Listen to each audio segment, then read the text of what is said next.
Good evening. आज जो topic पढ़ाने जा रहे हैं वो टीचिंग है, और ये टीचिंग स्टेट, सीटेट और ईजी सी नेट सभी में आता है। टीचिंग एप्टीट्यूड के नाम से रहता है और टीचिंग लर्निंग सब में बहुत अच्छा क्वेश्चन आता है। उसे यदि सही तरीके से समझ लेंगे तो आराम से क्वेश्चन बनेगा। अब हम समझेंगे टीचिंग है क्या। टीचिंग है क्या, इस चीज़ को हम समझना चाहेंगे कि टीचिंग है क्या।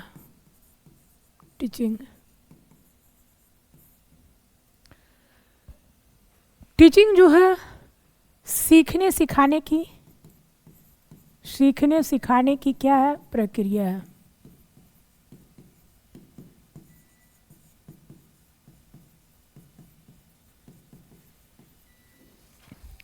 चलिए आज समझते हैं कि टीचिंग है क्या। टीचिंग क्या है? सीखने सिखाने की प्रक्रिया है। टीचिंग कौन करता है? एक शिक्षक करता है। शिक्षक करता है तो वो पूर्व नियोजित कर करके क्लासरूम में आता है। पहले वो करिकुलम अकॉर्डिंग सीखता है, समझता है, उसके बाद क्लासरूम में आकर करके सिखाता है। किसको सिखाता है? बच्चे को सिखाता है। चलिए हम स्लाइड पे देखते हैं कि क्या कह रहा है। शिक्षण हम लिखें, सीखने सिखाने की प्रक्रिया है। शिक्षण एक नियोजित क्रिया है। नियोजित कहने का मतलब कि एक टीचिंग क्या है? एक प्लान स्ट्रक्चर है। प्लान स्ट्रक्चर कहने का मतलब क्या? प्लान एक्टिविटी कहने का मतलब है कि हम पहले प्लानिंग कर करके आते हैं क्लासरूम में। जब हम घर पर रहते हैं तो प्री एक्टिव फेज कर करके आते हैं, और ये प्री एक्टिव फेज किसके अकॉर्डिंग होता है? तो करिकुलम के अकॉर्डिंग होता है। शिक्षण एक सामाजिक प्रक्रिया है। इस पर दार्शनिक, आर्थिक और सामाजिक तथा राजनीतिक विचारधारा का प्रभाव रहता है। अब कह रहा है कि शिक्षण क्या है? एक सामाजिक प्रक्रिया है। सामाजिक प्रक्रिया कहने का मतलब क्या है? समाज के जो बच्चे हैं उसी को हम क्या करते हैं? टीचिंग करते हैं। तो ये क्या है? सामाजिक प्रक्रिया है। और इस पर किसका असर है? दार्शनिक का। दार्शनिक कहने का मतलब क्या है? दर्शन कहने का मतलब क्या है? बच्चे लोग को रास्ता बताते हैं, दिखाते हैं, रास्ता दिखाते हैं। आर्थिक कहने का मतलब क्या है? हम बच्चे को अधिगम करवाते हैं, तो उससे क्या होता है? मनी अर्न होता है। सामाजिक कहने का मतलब क्या है? समाज की एजेंसी बैठी हुई रहती है, समाज का हम निर्माण करते हैं। और राजनीतिक विचारधारा कहने का मतलब क्या है? अपने देश के लिए हम सोच पैदा करते हैं, राजनीतिक विचारधारा पैदा करते हैं। तो ये क्या है? शिक्षण के द्वारा ही संभव है। चलिए, जब हम प्लान करते हैं शिक्षण को, जब हम प्लान करते हैं तो दो भागों में प्लान करते हैं। एक क्या करते हैं? चयन करते हैं। दूसरा क्या करते हैं? विभाजन करते हैं। जब हम शिक्षण को नियोजन करते हैं, प्लान करते हैं, तो दो भागों में प्लान करते हैं। पहला क्या करते हैं? सिलेक्शन करते हैं। और दूसरा क्या करते हैं? डिवीजन करते हैं। अब इस बात को आप समझेंगे। जब हम घर पर प्री एक्टिव फेज करते हैं, किसके अकॉर्डिंग करते हैं? करिकुलम के अकॉर्डिंग करते हैं। किस चीज़ का करते हैं? टॉपिक का करते हैं कि हम क्लासरूम में जाएंगे तो कौन सब्जेक्ट पढ़ाएंगे, कौन टॉपिक पढ़ाएंगे। तो हम पहले क्या करते हैं? चयन करते हैं। 45 मिनट का घंटी होता है, या 1 घंटा का घंटी हो, या 2 घंटा का घंटी, जैसे हम 2 घंटा का लेते हैं। तो हम पहले क्या करते हैं? पहले हम सिलेक्शन करते हैं, चयन करते हैं। किस चीज़ का चयन करते हैं? करिकुलम के अकॉर्डिंग हम टॉपिक का चयन करते हैं। उसके बाद हम क्या करते हैं? उसको हम खंड खंड में विभाजित कर देते हैं कि हम आज, यदि ये बड़ा टॉपिक है तो आज हम इतना ही पढ़ाएंगे, बच्चे को इतना ही नॉलेज देंगे। जब भी हम बच्चे को समझाते हैं तो सिंपल से कम्प्लेक्स की ओर समझाते हैं, ज्ञात से अज्ञात की ओर समझाते हैं, मूर्त से अमूर्त की ओर समझाते हैं, समान से जटिल की ओर समझाते हैं। तो हम पहले क्या करते हैं? चयन करके हम क्या करते हैं? विभाजन कर लेते हैं। अब डायरेक्ट जा करके कुछ से कुछ बोलने लगेंगे? नहीं ना बोलेंगे। अब कुछ से कुछ बोलेंगे तो बच्चा समझेगा? नहीं समझेगा। तो बच्चा नहीं समझेगा तो क्या होगा? वो हो जाएगा। इसलिए हम प्लान करेंगे, घर पर हम प्लान करेंगे, प्री एक्टिव फेज में हम प्लान करेंगे।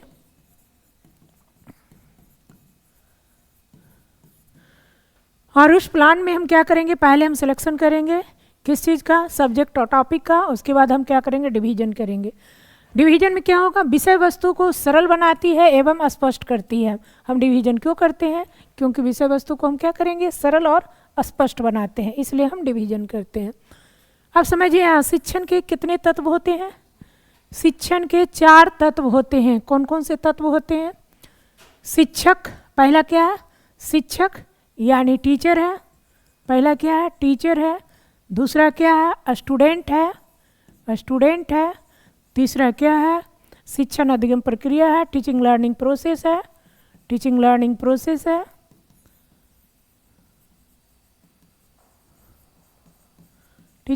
प्रोसेस है, और चौथा क्या है लर्निंग कंडीशन है, अधिगम स्थिति है, लर्निंग सिचुएशन है या कंडीशन है। समझ रहे हैं? अब समझिए ये 4 तत्व है। तो शिक्षक क्या करता है, शिक्षण करता है। ये कैसा चर है, स्वतंत्र चर है। कैसा चर है, हम क्या है स्वतंत्र है। छात्र क्या है आश्रित, आप क्या है आश्रित। जैसे अब रहे ये हम स्वतंत्र चर कहने का मतलब क्या हुआ, हम अपना खुद लेक्चर देंगे, किसी के ऊपर डिपेंड नहीं रहेंगे। मुझे कैरिकुलम मिल जाएगा, हम चूज कर लेंगे सब्जेक्ट को, टॉपिक को। लेकिन आश्रित चर स्टूडेंट होता है। स्टूडेंट क्या करेगा, टीचर या जो आपका टॉपिक है या सब्जेक्ट है उससे संबंधित टेक्स्ट बुक पर क्या करिएगा, आश्रित रहिएगा। तो ये क्या है आश्रित चर है। शिक्षण अधिगम प्रक्रिया, अब ये जो दोनों के बीच होता है, टीचर और स्टूडेंट के बीच होता है, ये टीचर है, समझिए इस बात को। ये क्या है, इसको हम समझना चाहेंगे। ये क्या है टीचर है, और क्या है स्टूडेंट है। टीचर और स्टूडेंट के बीच क्या होगा, स्टूडेंट के बीच क्या होगा आपका टीचिंग लर्निंग प्रोसेस होगा, इस टीचिंग लर्निंग प्रोसेस में क्या होगा, टीचिंग लर्निंग प्रोसेस में क्या होगा, लर्निंग होगा ना जी, लर्निंग होगा और क्या होगा टीचिंग होगा। टीचिंग लर्निंग प्रोसेस में क्या होगा, टीचर शिक्षण करेगा और बच्चा क्या करेगा, अधिगम करेगा। यानी इसमें क्या होगा, इसमें बच्चे के व्यवहार को क्या करेंगे, बच्चे के व्यवहार को बदलेंगे ना, बदलेंगे। अधिगम स्थिति में क्या होगा, लर्निंग कंडीशन में क्या होगा। अभी आप कौन स्थिति में है, लर्निंग कंडीशन में है, तो आपको क्या दिक्कत हो रही है, आप सस्पेंस में हैं या आप जानने के इच्छुक हैं, जिज्ञासा पैदा हो रही है कि जो मैडम पढ़ा रही हैं वो सीटेड के कहाँ पर है, सिलेबस में कहाँ पर है। तो हम जैसे ही आए हम बोलें कि कहाँ पर है, पेडागोजी में है। जो आपका सीडीपी का है उसके पेडागोजी सिलेबस में है टीचिंग लर्निंग। अब यहाँ पर जो अधिगम स्थिति बनी, ये क्या बनी आपकी, पॉजिटिव बनी। इट मीन्स कि इससे आपके क्वेश्चन रहेंगे, समझ रहे हैं। तो ये क्या बन गई, पॉजिटिव। और यदि हम कहते हैं कि पढ़ो, अब पढ़ो तो क्या पढ़ो, कहाँ पर है। यदि हम पहले बच्चों को ज्ञान दे दें कि ये इस जगह आने वाला है, इतना क्वेश्चन आएगा, ये 100% श्योर है, तो बच्चा क्या हो जाता है, जिज्ञासु हो जाता है और अपने लर्निंग की कंडीशन को क्या कर लेता है, पॉजिटिव कर लेता है। और यदि कहेंगे इससे नहीं आएगा तो आप पढ़ना चाहिएगा, कहिएगा कि आएबे नहीं करेगा तो पढ़ा रहेंगे काला मैडम, छोड़ दीजिए, नहीं पढ़ेंगे। लेकिन इतना बात जान लीजिए, नॉलेज कभी भी बेकार नहीं जाता है। अब शिक्षण अधिगम के मुख्य तत्व, यहाँ पर आप क्या पढ़े थे, शिक्षण के तत्व पढ़े थे। यहाँ पर क्या पढ़ रहे हैं, यहाँ पर शिक्षण अधिगम के मुख्य तत्व। शिक्षण अधिगम किसके बीच होगा, शिक्षक और छात्र के बीच होगा, समझ रहे हैं। अब समझिए शिक्षण अधिगम के मुख्य तत्व क्या होगा। जब एक टीचर टीचिंग करता है, स्टूडेंट लर्निंग करता है, तो पहले किस चीज़ का निर्धारण करता है, उद्देश्य का निर्धारण करता है। बिना उद्देश्य का निर्धारण किए हुए नहीं। जैसे हम क्लासरूम में जाते हैं तो स्टूडेंट समझते हैं कि किस चीज़ के टीचर आ गए हैं, इंग्लिश के टीचर आ गए। तो हम बच्चों को पहले क्या जानकारी देते हैं कि इंग्लिश, आज इंग्लिश की क्लास है, इंग्लिश की क्लास में कौन सा चैप्टर पढ़ाना है, ये क्या करते हैं, समान उद्देश्य देते हैं। उसके बाद हम क्या करते हैं, जब आपके समान उद्देश्य की जानकारी दी जाती है, तो समान उद्देश्य की जानकारी में हम किस चीज़ की जानकारी देते हैं, विषय की जानकारी देते हैं। लेसन प्लान बनाते हैं ना जी, लेसन प्लान बनाए हैं ना, तो समान उद्देश्य में किस चीज़ की जानकारी देते हैं, विषय की जानकारी देते हैं। और विशिष्ट उद्देश्य में किस चीज़ की जानकारी देते हैं, विशिष्ट उद्देश्य में किस चीज़ की जानकारी देते हैं, आपके टॉपिक की जानकारी रहती है। हम कहेंगे कि हम फिजिक्स पढ़ाने के लिए आए हैं, हम क्लासरूम में फिजिक्स पढ़ाने के लिए आए हैं, फिजिक्स के टीचर हैं। अब आगे हम क्या बताएंगे, फिजिक्स में हम लाइट को पढ़ाएंगे, आज लाइट टॉपिक होगा। ये लाइट टॉपिक क्या है, विशिष्ट उद्देश्य है ना। तो हम पहले क्या करते हैं, उद्देश्य का क्या करते हैं, निर्धारण कर लेते हैं। जब हम उद्देश्य का निर्धारण कर लें तो स्टूडेंट समझ गया कि मैडम हिंदी के हैं, फिजिक्स के हैं कि केमिस्ट्री के हैं। उसके बाद क्या करेंगे, विषय वस्तु। अब विषय वस्तु में टॉपिक निर्धारण कर दिए, क्या निर्धारण कर लिए, लाइट निर्धारण कर लिए। अब लाइट में जो अंदर का कंटेंट है हम बताएंगे कि क्या है, रिफ्लेक्शन क्या है, रिफ्रैक्शन क्या है, कनकेव लेंस क्या है, कन्वेक्स लेंस क्या है, बताएंगे ना। ये क्या है, विषय वस्तु। उद्देश्य के बाद क्या है, विषय वस्तु है। विषय वस्तु के बाद क्या है, विषय वस्तु शिक्षण अधिगम प्रक्रिया स्थान। स्थान में क्या आ जाएगा, कक्षा। कहूँ पर बैठ करके शिक्षण अधिगम कीजिएगा ना, कि चलते चलते कीजिएगा, नहीं ना। पहले के टीचर होते थे पेड़ के नज़दीक करते थे, तो कहूँ स्थान चुन लिए थे ना, कि कहे थे कि तुम अपना घर रहना, हम अपना घर रहेंगे। नहीं, ये तो ऑनलाइन में होता है। चलिए ऑनलाइन में भी होता है कि आप अपना घर पे रहिए, हम अपना पढ़ा रहे हैं। स्थान हो गया। शिक्षण अधिगम विधियाँ। शिक्षण अधिगम विधियाँ, जब हम स्थान चूज कर लिए तो हम क्या करेंगे, मेथड को अप्लाई करेंगे ना।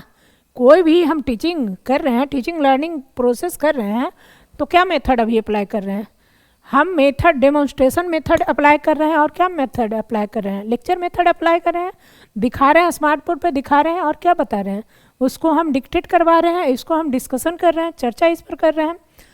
तो ये क्या है, शिक्षण अधिगम विधियाँ हैं। फिर क्या है, इससे आपको क्या मिलती है, मोटिवेशन मिलती है। यानी मोटिवेशन कहने का मतलब क्या है, जो आप जानकारी प्राप्त कर रही हैं उससे आप मोटिवेट हो रही हैं कि इसको हम समझ लिए हैं, तो अब सीटेट में या आपके स्टेट में या आपके यूजीसी नेट में क्वेश्चन आएगा तो हम क्या करेंगे, बना लेंगे अच्छी तरह से। अब यहाँ पर समझिए, एक शिक्षक शिक्षण करता है तो शिक्षक की क्या मान्यताएं होती है, क्या क्या अजम्पशन होता है। आइए, अब शिक्षक का जो अजम्पशन होता है, पहली बात अजम्पशन होता है एक्टिव लर्निंग का। एक शिक्षक जब शिक्षण करता है तो बच्चे को एक्टिव लर्निंग देने के लिए क्या होता है, रिस्पॉन्सिबल होता है। इसे हम समझेंगे। बालक स्वभाव से क्या होता है, क्रियाशील होता है। बालक स्वभाव से क्रियाशील और क्या होता है, जिज्ञासु होता है। तो क्रियाशील होता है, अतः उसे करके सीखने का अवसर देना चाहिए। किसको देना चाहिए, टीचर को देना चाहिए। लर्निंग बाय डूइंग, क्रिया करके सीखेगा तो एक्टिव लर्निंग होगा। कौन देगा, टीचर देगा। किसको देगा, बच्चे को देगा। बालक क्रिया के द्वारा ही कार्य को सीखता है, अतः जहाँ तक संभव हो सके करके सीखने का अवसर दिया जाए। टीचर को एनसीएफ 2005 में कहता है कि टीचर एज ए गाइडलाइनर होता है, परामर्शदाता होता है, सलाहकर्ता होता है, सुलह करता होता है, एज ए फैसिलेटर होता है। कौन, टीचर। स्टूडेंट आगे आगे होता है, टीचर पीछे पीछे होता है। यदि स्टूडेंट गलती करता है एक्टिविटी में तो टीचर उसे क्या करता है, रास्ता दिखाता है। पहले रास्ता आगे आगे नहीं चलता है, पीछे पीछे चलता है। दूसरा, पहले तो एक्टिव लर्निंग देंगे, बच्चे को क्या करेंगे, टीचर की पहली मान्यताएं क्या है, शिक्षक की पहली मान्यताएं क्या है, एक्टिव लर्निंग। दूसरा क्या है, मोटिवेशन। दूसरा क्या है, मोटिवेशन। जब प्रेरणा क्या काम करेगा, अब कह रहा है शिक्षक की दूसरी मान्यताएं हैं, अजम्पशन है कि मोटिवेट रखना। तो मोटिवेशन क्यों दिया जाता है, क्योंकि बच्चे को हम मोटिवेट करेंगे तो बच्चे क्या हो जाएंगे, एक्टिव हो जाएंगे। बच्चे में क्या उत्पन्न हो जाएगी, क्रियाशीलता उत्पन्न हो जाएगी। क्यों क्रियाशीलता उत्पन्न हो जाएगी, गोल की तरफ जाएंगे, भागेंगे, मोटिवेट रहेंगे तब ना। अब जैसे कहा आज मेरा तबीयत खराब है, कल कहेंगे कल मेरा पैर में दर्द है, परसों कहेंगे मेरा आँख में दर्द है, तो गोल की तरफ जाएंगे, नहीं जाएंगे तो हमेशा मोटिवेट रहेंगे। समझ गया। लाइफ में बहुत सारे ऐसे टाइम आते हैं, सिचुएशन आते हैं कि कभी कभी झटका देगा, लेकिन स्थिर रखना है। स्थिर रखेंगे तभी गोल तक जाएंगे। और लास्ट टाइम जाते जाते गोल के तरफ पहुंचते पहुंचते इतना बड़ा झटका लगेगा कि लगता है कि अब तक नहीं पहुंचेंगे। जैसे आप पहाड़ पर चढ़ती हैं, शुरू में तो बहुत तेज़ से चढ़ती हैं, क्योंकि एनर्जी रहता है, जिज्ञासा रहता है, रुचि रहता है। लेकिन अंतिम जाते जाते पहाड़ के अंतिम 2-4 सीढ़ी चढ़ना रहता है, लगता है अब नहीं चढ़ेंगे, तो क्या होता है, कोई खींच के ले जा रहा है, कोई पानी पिला रहा है। तो इसी तरह से आप भी लक्ष्य की ओर उन्मुख होती हैं, तो लास्ट जाते जाते आपको लगता है अब नहीं होगा, अब नहीं होगा, लेकिन पेशेंस रख लेती हैं। तो ये पेशेंस क्या है, मोटिवेशन है। पेशेंस रख लेते हैं। पेशेंस कौन देगा, टीचर देगा। कौन देंगे, गार्जियन देंगे, समाज के लोग नहीं देते हैं। एक बार जान लीजिए, 2 ही देते हैं, एक टीचर देते हैं और एक पेरेंट्स देते हैं। पेरेंट्स में भी माता पिता में माँ ज़्यादा प्रोत्साहित करती है।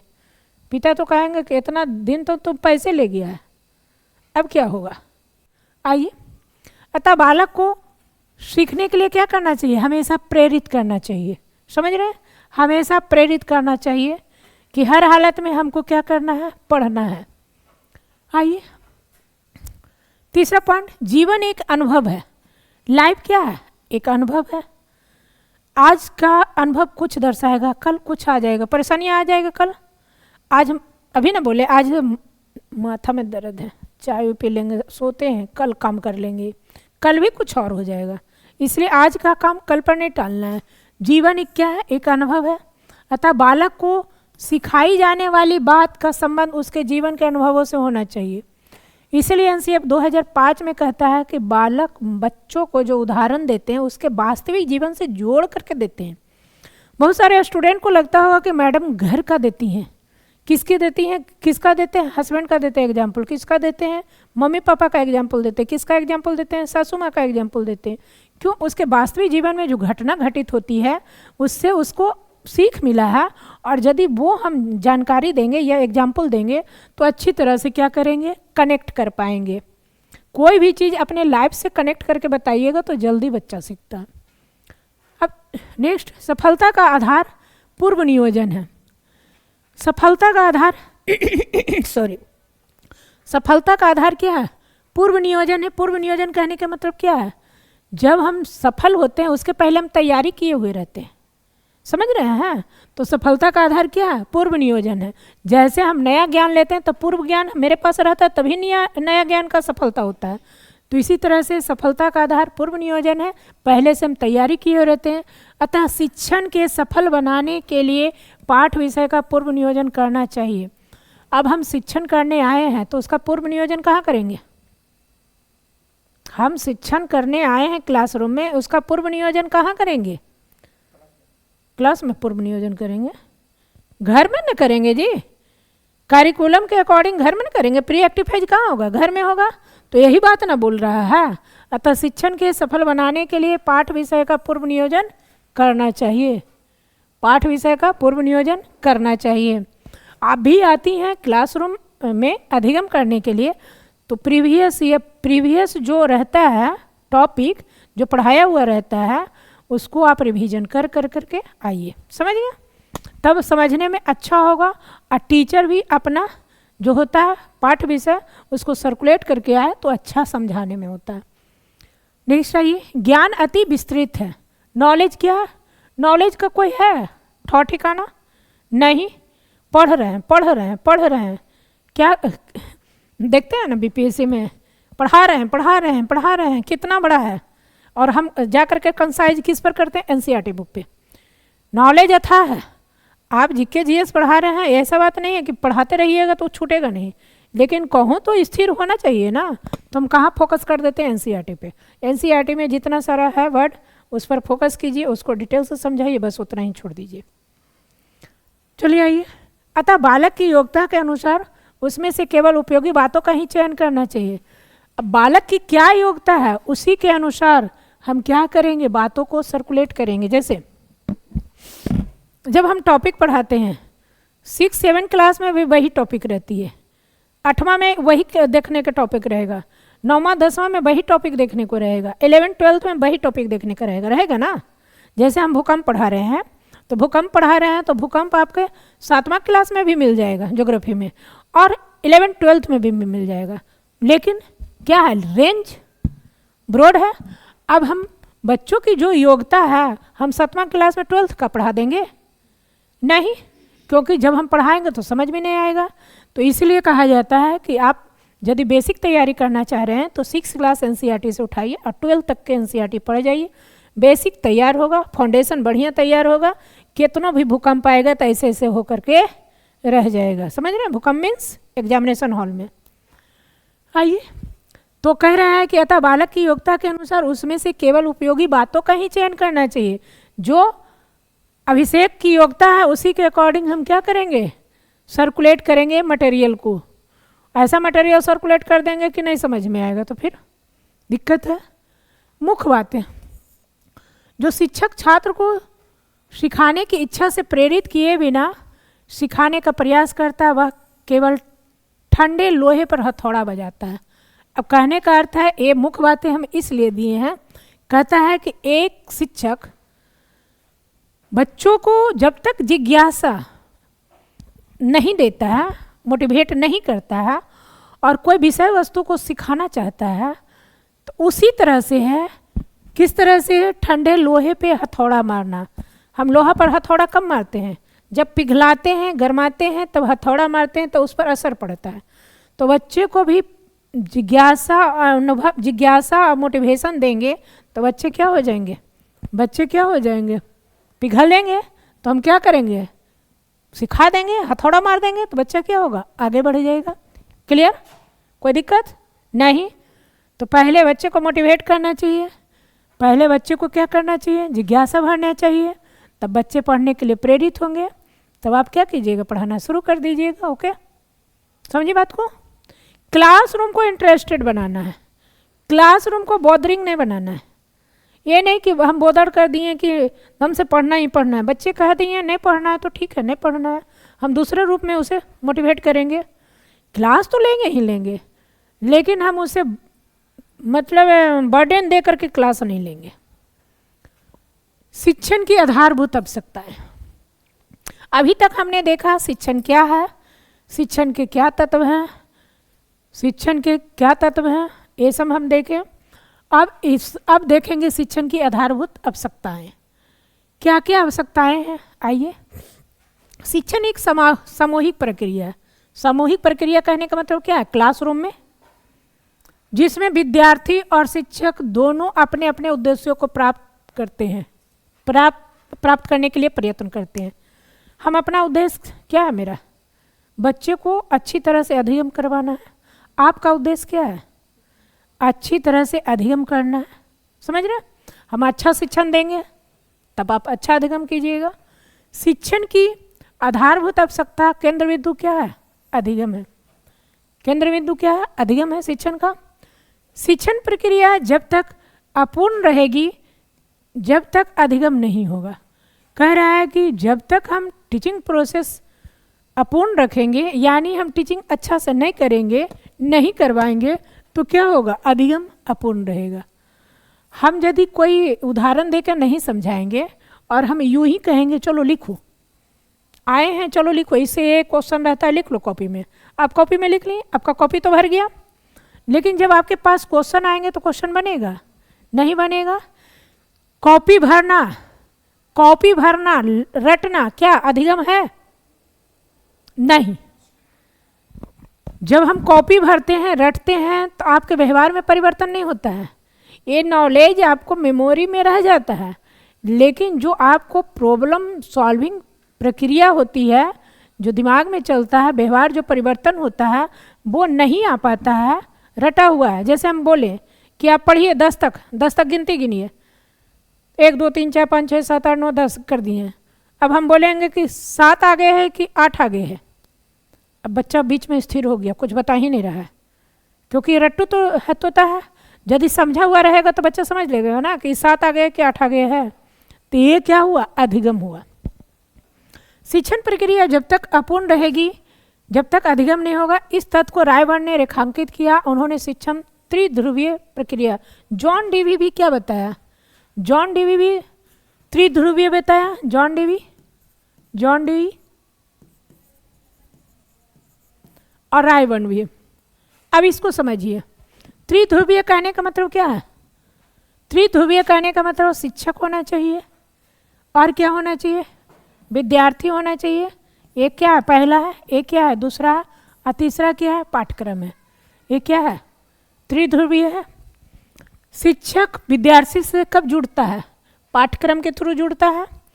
अब यहाँ पर समझिए, ये त्रिध्रुवीय है तो इसमें क्या क्या होगा, शिक्षक क्या करेगा, शिक्षक क्या करेगा, अधिगम का अनुभव, अधिगम का अनुभव क्या करेगा शिक्षक, अधिगम का अनुभव है उसको, तो यहाँ पर शिक्षक क्या करेगा, अधिगम का अनुभव देगा। पाठ्यक्रम का क्या है, अधिगम उद्देश्य तय करता है। पाठ्यक्रम में अधिगम उद्देश्य तय रहता है ना, कि क्या अधिगम करवाना है, उद्देश्य रहता है। अब विद्यार्थी, यहाँ विद्यार्थी क्या, विद्यार्थी को क्या करेंगे, अधिगम का मूल्यांकन करेंगे। विद्यार्थी कितना अधिगम किया है उसका हम क्या करेंगे, मूल्यांकन करेंगे। आपकी क्वेश्चन आएगी, विद्यार्थी निम्नलिखित में से कौन सा विद्यार्थी के लिए होगा, तो अधिगम का मूल्यांकन विद्यार्थी के लिए होगा। अधिगम का उद्देश्य किस में होगा, पाठ्यक्रम में होगा। अधिगम का अनुभव किस में होगा, शिक्षक में होगा। मेरे पास अनुभव है तब ना आपको एग्जाम्पल देकर समझा रहे हैं, समझे बात को, इतना क्लियर। क्वेश्चन जस्ट देंगे, पूछेंगे, जैसे ही टॉपिक खत्म होगा क्वेश्चन देंगे। कल कितना आया था, अच्छा 20 आया था, सब ओके था। चलिए, शिक्षण के चर, शिल्पी का कितना आया था, अच्छा नहीं पूछिए। शिक्षण के कितने चर हैं, वेरिएबल्स कितने हैं, शिक्षक है, स्वतंत्र चर है, ये करता है क्या, ये 100%, ये बहुत भी आई है। ये आपके सीटेट में भी क्वेश्चन है, आपके स्टेट में भी क्वेश्चन है, आपके यूजीसी नेट में भी है। चर, अब शिक्षण के 3 चर हैं। ये आपके शिक्षक स्वतंत्र चर है, अभी बताए थे। शैक्षिक प्रक्रिया का आधारभूत तत्व शिक्षक ही होता है। शैक्षिक प्रक्रिया का आधारभूत तत्व कौन होता है, शिक्षक होता है। शिक्षण प्रक्रिया को पूर्ण करने के लिए इसकी उपस्थिति अनिवार्य है। क्यों अनिवार्य है, क्योंकि शिक्षक क्या करता है, शिक्षक क्या करता है, एक ज्ञानात्मक पक्ष देता है बच्चे को, फिर क्या करता है, भावात्मक पक्ष देता है बच्चे को, और फिर क्या करता है, क्रियात्मक पक्ष बच्चे को देता है। यानी कहने का मतलब क्या है, ज्ञानात्मक, भावात्मक और क्रियात्मक, ज्ञानात्मक, भावात्मक, क्रियात्मक। तो इसलिए ये क्या है, बहुत ही इंपॉर्टेंट है, ये आधारभूत है। जब तक टीचर नहीं रहेगा बच्चे में क्या, ज्ञानात्मक, भावात्मक, क्रियात्मक पक्ष नहीं डेवलप होगा। अब कहिएगा कि मैडम हम टेक्स्ट बुक से पढ़ लेंगे, मैडम हम इसका हम यूट्यूब से पढ़ लेंगे, तो वनली एसम आपको क्या करेगा, अनुदेशन का काम करेगा। यानी वनली आपको ज्ञानात्मक पक्ष को देगा, भावात्मक, क्रियात्मक देता है यूट्यूब, नहीं देता है। विद्यार्थियों को उनके उद्देश्यों को प्राप्त करने में क्या करता है, सहायता करता है। कौन करता है, शिक्षक। दूसरा है विद्यार्थी परतंत्र, यानी आश्रित चर, इसको हम क्या कहेंगे, आश्रित चर। स्टूडेंट किस पर रहता है आश्रित, शिक्षक पर। शिक्षण प्रक्रिया विद्यार्थियों को उपस्थिति के बिना संभव नहीं है। अब आधारभूत तत्व कौन था, शिक्षक था, लेकिन स्टूडेंट नहीं रहेगा तो होगा शिक्षण प्रक्रिया, होगा। जैसे हम कह दिए कि आप लोग नहीं हैं, ऑफलाइन में आप लोग नहीं हैं, तो किसको पढ़ाएंगे, बेंच को पढ़ाएंगे। लेकिन ऑफलाइन ऑनलाइन है, तो आप लोग नहीं रहिएगा तो ऑनलाइन पढ़ाएंगे, कहे ना। 100% श्योर है कि हम अपने टाइम पर आएंगे, ऑनलाइन आएंगे, क्योंकि आना जरूरी है। तो यहाँ पर क्या होता है, जब तक स्टूडेंट नहीं रहेगा तब तक ये क्या होगा, शिक्षण क्या होगा, शिक्षण प्रक्रिया क्या होगा, अनुपस्थित रहेगी। विद्यार्थी शिक्षक और पाठ्यक्रम के बीच सेतु का काम करता है। यानी विद्यार्थी जो है शिक्षक और पाठ्यक्रम के बीच क्या करता है, क्या करता है, सेतु का काम करता है, जोड़ने का काम करता है। अब पाठ्यक्रम यहाँ पर रखा हुआ है, सीटेट का सिलेबस रखा हुआ है, हम हैं, तो स्टूडेंट नहीं रहेगा तो किसको पढ़ाएंगे। तो आप क्या काम कर रही हैं, जोड़ने का काम कर रही हैं ना। तो यहाँ पर क्या है, विद्यार्थी शिक्षक और पाठ्यक्रम के बीच जोड़ने का काम करता है। यदि हम दूसरे रूप में पूछें, विद्यार्थी और शिक्षक के बीच कौन जोड़ता है, तो पाठ्यक्रम जोड़ता है। समझिए, ये नहीं हम कहेंगे पाठ्यक्रम और विद्यार्थी के बीच कौन जोड़ता है, शिक्षक मेन आधारभूत होता है। हम ऐसे कह सकते हैं कि शिक्षक और पाठ्यक्रम के बीच सेतु का कौन काम करता है? विद्यार्थी करता है। और हम ये कह सकते हैं कि शिक्षक और विद्यार्थी के बीच कौन जोड़ने का काम करता है? पाठ्यक्रम करता है। समझिए, समझे अभिषेक? पाठ्यक्रम, करिकुलम, ये क्या? हस्तक्षेप चर। पाठ्यक्रम आता है तभी ना हस्तक्षेप करता है। जैसे एग्जाम्पल समझिए, अभी हम कह रहे हैं कि अगस्त तक सिलेबस नहीं बदलेगा, सीटेट का सिलेबस नहीं बदलेगा, जो है जैसे पैटर्न में थोड़ा बहुत इधर उधर कर दे, लेकिन नहीं बदलेगा। लेकिन दिसंबर में सिलेबस बदल देगा, तो ये क्या है? हस्तक्षेप चर है ना, हस्तक्षेप कर दिया ना। यानी बच्चों में क्या आएगा? बच्चों में क्या आ जाएगा? डिमोटिवेट होगा कि मोटिवेट होगा? कुछ होगा, डिमोटिवेट होगा। बच्चे जिज्ञासु हो जाएंगे, जो सिलेबस आ रहा है कैसा रहेगा, डर हो जाएगा, डर पैदा हो जाएगा। मोटिवेट तो वहाँ पर उठता ही नहीं है, वो तो हमेशा डर में रहेंगे। डर में रहेंगे तो हमेशा मोटिवेट नहीं रहेंगे, डिमोटिवेट रहेंगे कि अब क्या होगा, अब तो मेरा होने वाला नहीं है, अब कहाँ कौन पढ़ाएगा। अब आज के दौर में ये समझ लीजिए कि यूट्यूब एक ऐसा माध्यम है कि कुछ भी जानकारी लेना रहता है मोबाइल पर आता है यूट्यूब पर। यूट्यूब भले कहीं डाइवर्ट कर देता है, लेकिन क्षणिक जानकारी देने का काम करता है, स्थिर करने का काम करता है यूट्यूब। समझ रहे हैं? आइए, विद्यार्थियों को क्या पढ़ाना है और क्या सिखाना है, इन सभी बातों को निर्धारण कौन करेगा? पाठ्यक्रम करेगा। विद्यार्थियों के मध्य पाठ्यक्रम ही वह साधन है जिसके माध्यम से उन्हें शिक्षा दी जाती है। पाठ्यक्रम नहीं रहता तो यहाँ पर हम लोग जुड़ते हैं? नहीं जुड़ते। स्मिथ के अनुसार शिक्षण एक प्रक्रिया है जिसके द्वारा अधिगम की उत्पत्ति होती है। इनके अनुसार क्या है? शिक्षण एक प्रक्रिया है जिसके द्वारा क्या होती है? अधिगम की उत्पत्ति होती है। वर्टन ने शिक्षण के अंतर्गत निम्नलिखित बिंदुओं के माध्यम से अधिगम के मध्य संबंधों को बताया है। वर्टन क्या बताए हैं? शिक्षा प्लस अधिगम, शिक्षा एजुकेशन और अधिगम दोनों रहेगा तो शिक्षा क्या रहेगा? प्रभावशाली रहेगा। जैसे शिक्षा कहने का मतलब है जो हम एजुकेशन लिए हैं, किस चीज़ का एजुकेशन लिए हैं? बीएड, एमएड, पीएचडी जो भी है, तो जो लिए हैं, और उसमें क्या है? अधिगम, यानी हम उसमें पूरे चीज़ को क्या है? सीखे हुए हैं। तो क्या होगा? क्या होगा? शिक्षा या शिक्षण क्या होगा? प्रभावशाली होगा। शिक्षा या शिक्षण क्या होगा? प्रभावशाली होगा, इफेक्टिव होगा ना। अब क्या है? शिक्षण स्वदेश प्रक्रिया है। स्वदेश कहने का मतलब क्या है? सही उद्देश्य, यानी शिक्षण स्वदेश प्रक्रिया है। अतः उद्देश्यों को व्यवहारिक रूप में निर्धारित करके शिक्षण का एक ऐसी क्रियाओं की व्यवस्था की जा सकती है जो अपेक्षित व्यवहार परिवर्तन में सफल हो सके। अब कह रहा है कि क्या कह रहा है? शिक्षण एक उद्देश्यात्मक प्रक्रिया है जो उद्देश्यों को क्या करते हैं? व्यवहारिक रूप देते हैं। व्यवहारिक रूप मीन्स, अधिगम मीन्स क्या? व्यवहार में परिवर्तन, तो व्यवहारिक रूप देते हैं। शिक्षण का ऐसी क्रियाओं की व्यवस्था की जा सकती है जो अपेक्षित व्यवहार में परिवर्तन में सफल हो सके। यानी शिक्षण एक ऐसी व्यवस्था है जो बच्चों के अपेक्षित व्यवहार में क्या करती है? परिवर्तन करती है। अपेक्षित व्यवहार में मतलब क्या हुआ? अपेक्षित व्यवहार का मतलब क्या हुआ? उसको हम कहेंगे, इसको हम कहेंगे उत्तरोत्तर। उत्तरोत्तर, उत्तरोत्तर कहने का मतलब क्या हुआ? आज कुछ आपका व्यवहार का परिवर्तन हुआ, कल कुछ हुआ, परसों कुछ हुआ, तरसों कुछ हुआ। ये क्या है? जैसे जैसे आपका डे टू डे अधिगम कर रही हैं, व्यवहार में क्या परिवर्तन हो रहा है? उत्तरोत्तर। जो पहले परिवर्तन हुआ है वो क्या हट गया है? नहीं, उस पर ऐड हो गया है। आज 10 रोज हुआ क्लास का, मान लिया आप 10 रोज क्लास हुआ। फर्स्ट डे आप अपना अनुभव लेकर के आई, सेकेंड डे जो अनुभव दिए वो ऐड किए, किस में? पूर्व ज्ञान में। आज तक जो ज्ञान में आपकी वृद्धि हो रही है, पूर्व ज्ञान के प्लस और ज्ञान आया है? आया है, बहुत सारे ज्ञान आए हैं। तो ये क्या हुआ? उत्तरोत्तर परिवर्तन हुआ। ये क्या हुआ? अपेक्षित व्यवहार परिवर्तन हुआ। समझ गए? शिक्षण सिद्धांतों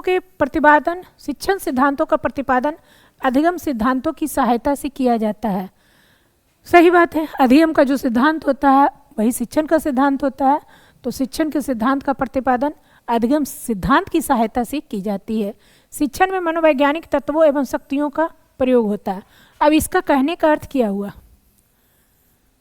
शिक्षण में मनोवैज्ञानिक तत्व होते हैं। जब कोई एक टीचर टीचिंग करता है तो बच्चे में रुचि को देखता है, बच्चे में जिज्ञासा को देखता है, बच्चे में मोटिवेशन लाता है, बच्चे को क्रियाशील बनाता है, बच्चों की बुद्धि को देखता है। उस तरह से फिर क्या करता है? वो टॉपिक को समझाता है। समझ रही बात को? बच्चों के पूर्व ज्ञान को भी देखता है। तो ये क्या है? मनोवैज्ञानिक तत्व है। एवं शक्तियों का प्रयोग, जैसा मनोवैज्ञानिक तत्व उसके पास रहता है, मतलब जैसा मनोवैज्ञानिक तत्व वो अप्लाई करता है, वैसा ही क्या करता है? शक्तियों का प्रयोग करता है। शक्ति मीन्स क्या हुआ? टेक्निक। शक्ति मीन्स वो नहीं हुआ कि डंडा से मारना। शिक्षण में दृश्य श्रव्य सामग्री का उपयोग। अब देखिए, जब हम टीचिंग करते हैं तो सिर्फ लेक्चर करते हैं। लेक्चर मेथड यूज करेंगे, वो क्या हो जाएगा? इनएक्टिव हो जाएगा। क्या हो जाएगा? सोने लगिएगा। क्या हो जाएगा? जमुहाई लेने लगिएगा। तो यहाँ श्रव्य दृश्य सामग्री, ये क्या है? दृश्य श्रव्य सामग्री है, ये श्रव्य दृश्य सामग्री है। श्रव्य ये तो ओनली दृश्य सामग्री है, लेकिन जो हम बोल रहे हैं वो क्या है? श्रव्य। जो लिखा हुआ है हम बोल रहे हैं, तो दोनों मिला के क्या हुआ? श्रव्य दृश्य सामग्री हुआ ना। तो हम यदि TLM का यूज करते हैं, एक क्या है? TLM है।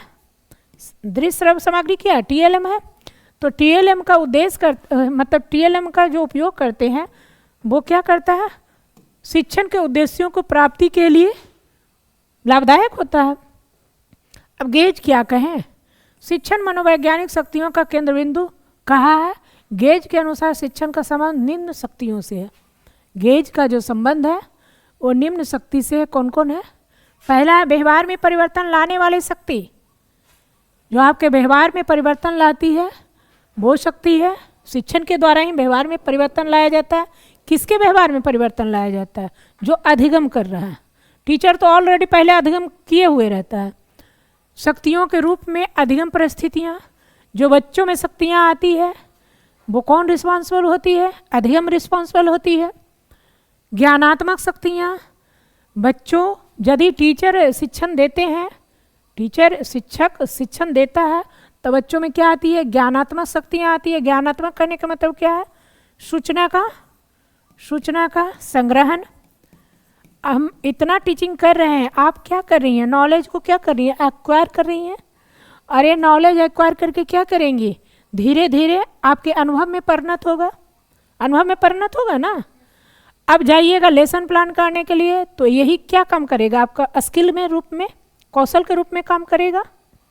या आप किसी बच्चे को पढ़ाना चाहेंगे तो कल पोडियम पे खड़ा होइएगा, तो यही सब मैटर आपके दिमाग में रहेगा, तो आप आगे इंफॉर्मेशन दीजिएगा बच्चों को। क्लियर? शिक्षण के कार्य, फंक्शन ऑफ टीचिंग क्या है? शिक्षण प्रक्रिया में स्वतंत्र एवं परतंत्र चरों की महत्वपूर्ण भूमिका होती है। स्वतंत्र कौन होता है? बताइए अभिषेक, स्वतंत्र कौन होता है शिक्षण प्रक्रिया में? अभी बताया ना। हाँ, शिक्षा का। Very good. अब परतंत्र कौन होता है? आप। सही बात है, वेरी गुड। महत्वपूर्ण भूमिका होती है। इन चरों के द्वारा निम्नलिखित कार्यों का संचालन किया जाता है। यानी आप अच्छी तरह से समझ रहे हैं। पहला है निदानात्मक कार्य, डायग्नोस्टिक फंक्शन। निदानात्मक कार्य कहने का मतलब क्या है? जब टीचर शिक्षण करता है तो बच्चों की कमियों को पहचानता है। कमियों को पहचानना ही क्या है? निदानात्मक है। अब निदानात्मक कार्य में देखिए क्या करता है। इस कार्य के अंतर्गत विद्यार्थी की समस्त परिस्थितियों का क्या करेंगे? अवलोकन करेंगे। जैसे आप हैं तो आप अधिगम कैसे कर रही हैं, समस्त परिस्थितियों का क्या करेंगे? अवलोकन करेंगे। विशिष्ट प्रभावों पर ध्यान दिया जाता है। जो विशिष्ट प्रभाव देना है उस पर ध्यान दिया जाता है। इसके अंतर्गत विद्यार्थियों के ना सीखने के कारणों का क्या करते हैं? पता लगाते हैं। हम फर्स्ट ही बोले थे निदानात्मक में क्या होगा? बच्चों में जो कमियां हैं उसकी पहचान करना, बच्चे क्यों नहीं सीख रहे हैं उसकी पहचान करना है। साथ ही साथ शिक्षक द्वारा विद्यार्थियों की कमजोरियों को क्या करेंगे? दूर करेंगे। यानी कहने का अर्थ हुआ निदानात्मक में क्या हुआ? कमियों की पहचान करना, कमियों की पहचान करना। और उपचारात्मक में क्या होता है? निदान करना, दूर करना।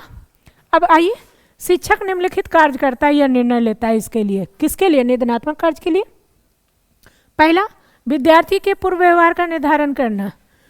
हम देखते हैं कमियों को पहचानने के लिए हम देखते हैं कि बच्चे क्यों नहीं सीख रहे हैं, तो विद्यार्थी के पूर्व व्यवहार का हम क्या करते हैं निर्धारण करते हैं, यानी अवलोकन करते हैं कि उसके क्या पूर्व व्यवहार रहा है। शिक्षण कार्य का विश्लेषण करना। अब हम क्या करते हैं, जो शिक्षण कार्य है उसको हम क्या करते हैं, विश्लेषित करते हैं। पहले अवलोकन करते हैं बच्चों का, उसके बाद शिक्षण कार्य जो हुआ उसका हम विश्लेषण करते हैं कि मेरे में गलती है कि उसमें गलती है, क्या है। अधिगम के संदर्भ में पाठ्यक्रम की विषय वस्तु का विश्लेषण करना। फिर हम विषय वस्तु का विश्लेषण करते हैं कि जो हम विषय वस्तु लिए हैं उसका जो टेक्निक लिए हैं क्या वो सही है कि गड़बड़ है। इसका हम क्या करते हैं, पाठ्यक्रम की विषय वस्तु का क्या करते हैं, विश्लेषण करते हैं। जैसे हम एक वैग बच्चे को लाइट पढ़ाना शुरू कर दें तो या तो बच्चा समझेगा ही या तो नहीं समझेगा, क्योंकि ये 10th क्लास का चैप्टर है। 9th क्लास में पहले क्या है, मोशन है, गति है। क्यों गति दिया जाता है, क्योंकि हम अपने बॉडी को सर्कुलेट बचपन से ही करते हैं। बॉडी में भी मूवमेंट होता है ना, बॉडी में मूवमेंट होता है, उसे हम देखते रहते हैं। अब कहिएगा मैडम हम लाइट को नहीं देखते हैं, रियल देखते हैं, लेकिन ये जो है ये रिफ्लेक्टिव लेवल का क्वेश्चन बन जाता है। और ये जो है हम जैसे बचपन से ही जैसे खड़ा होना शुरू करते हैं तो गति रहता है, यानी डे टू डे गति पर हम क्या करते हैं, अवलोकन करते हैं, इसलिए गति पढ़ना रहता है वहाँ पर। चलिए आइए, विद्यार्थियों में व्यक्ति विभिन्नता संबंधी सूचना का संकलन करते हैं। जितने सारे विद्यार्थी हैं सब में क्या इंडिविजुअल डिफरेंस है।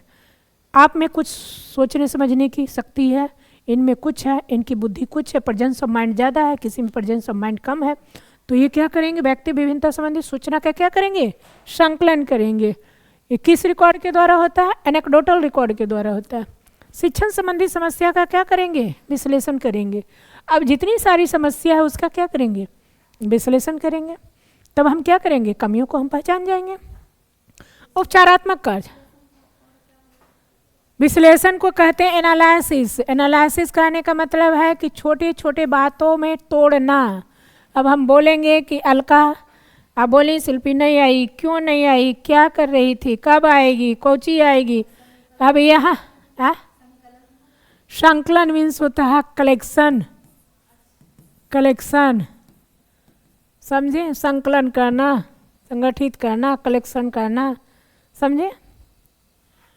आइए, कभी कभी साइकोलॉजिकल वर्ड में दिक्कत होता है, पूछ सकते हैं, इंग्लिश वहाँ पर डालेंगे, पूछेगा तो डालेंगे।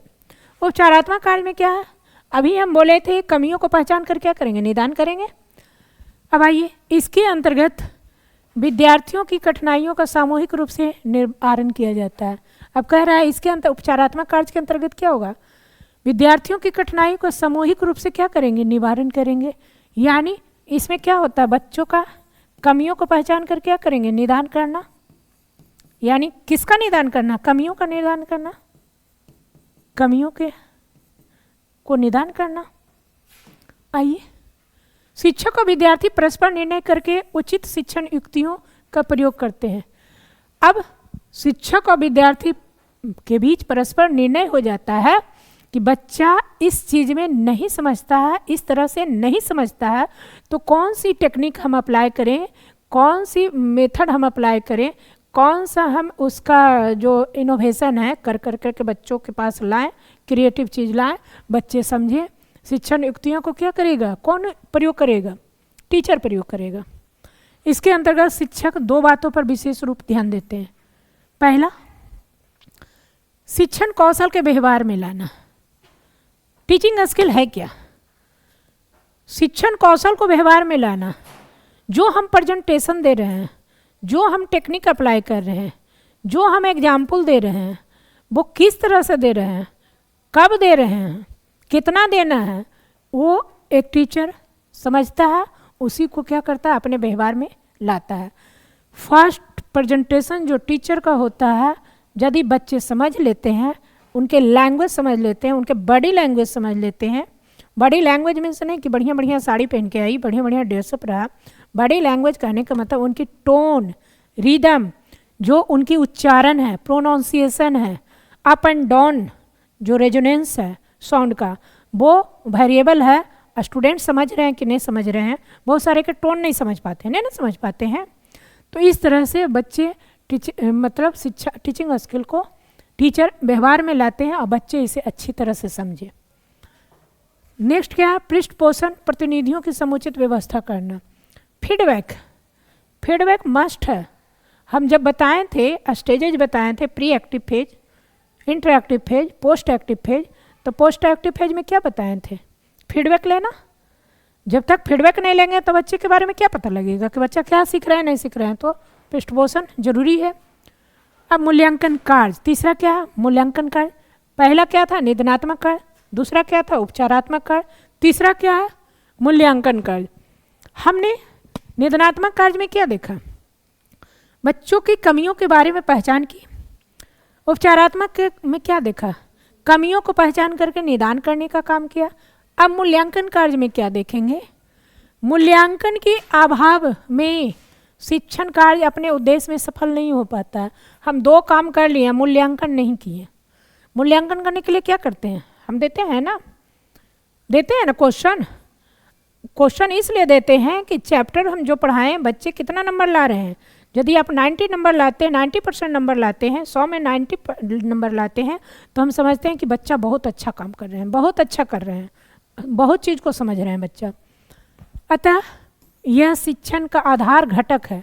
ये क्या है, मूल्यांकन क्या है, ये आपका कैसा फॉर्मेटिव असेसमेंट हो या समेटिव असेसमेंट हो, कोई भी असेसमेंट हो, कोई भी इवैल्यूएशन हो, वो ये क्या है, आधारभूत शिक्षण का क्या है, आधारभूत घटक है। घटक कहने का मतलब है कि ये शिक्षण का घटक कहने कंपोनेंट। यदि शिक्षण कार्य के उद्देश्यों की प्राप्ति नहीं हो पाई तो शिक्षक का उपचार दोष रहित नहीं हो पाता है। कहने का है कंपोनेंट कहने का मतलब है, जैसे समझिए ये किस चीज़ का बना हुआ है, ये किस चीज़ का हुआ है, तो प्लास्टिक का, तो ये क्या है, इसका है ना कंपोनेंट ही है ना, दूहित, दो चिन्ह, दो विषय वस्तु से कैसे बनेगा कंपोनेंट। तो वही तो बता रहे हैं, घटक कहने का अर्थ हुआ किस चीज से मिलकर के बना है, समझे।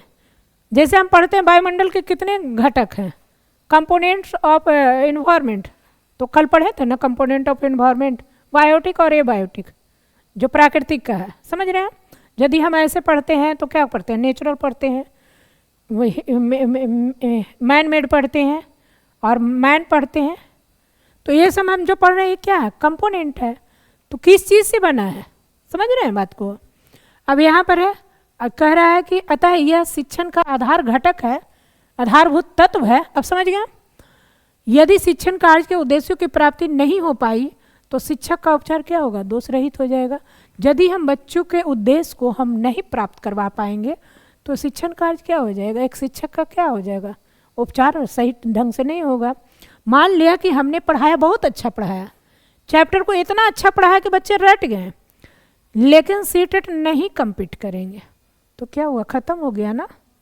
तो मेरा जो मूल्यांकन का मूल आधार क्या है, सीटेट कंप्लीट करवाना, तो वही तो है। इसीलिए तो टेस्ट लेते हैं, पढ़ाने के बाद टेस्ट लेते हैं कि यहाँ पर आप 90% लाइएगा तो वहाँ पर 60 तो जरूर ले आइएगा, कितना इतना भी हारिया हुरिएगा तो 60 तो ले आइएगा। तो यही मूल्यांकन है। आज बस इतना ही, और इस तरह से आपका ये फर्स्ट टीचिंग का लेक्चर समाप्त हुआ। यह आपका 100% यहाँ से क्वेश्चन रहेंगे और इसको बढ़िया से पढ़िएगा। ये PDF जा रहा है और बढ़िया से पढ़िएगा। That's okay. कल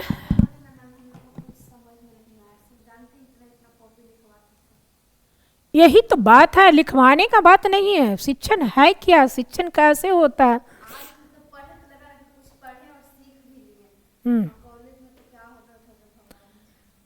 वही तो कहते हैं, एक शिक्षक शिक्षण किस प्रकार से कर रहा है, इसके टीचिंग स्किल कितने बढ़िया है, इसके पास नॉलेज कितना बढ़िया है। किसी के पास नॉलेज रहते हुए भी अच्छा टीचिंग नहीं कर पाता है। तो आपका जो टीचिंग का आधार है वो सीखने सिखाने की प्रक्रिया है। आपके पास कितना अधिगम है, कितना अनुभव है, आप कितना बढ़िया एग्जाम्पल दे रहे हैं, वही आपको शिक्षण कहलाता है। समझ रहे हैं? तो हम तो चाहेंगे कि आप यहाँ से सीख के ही जाएं।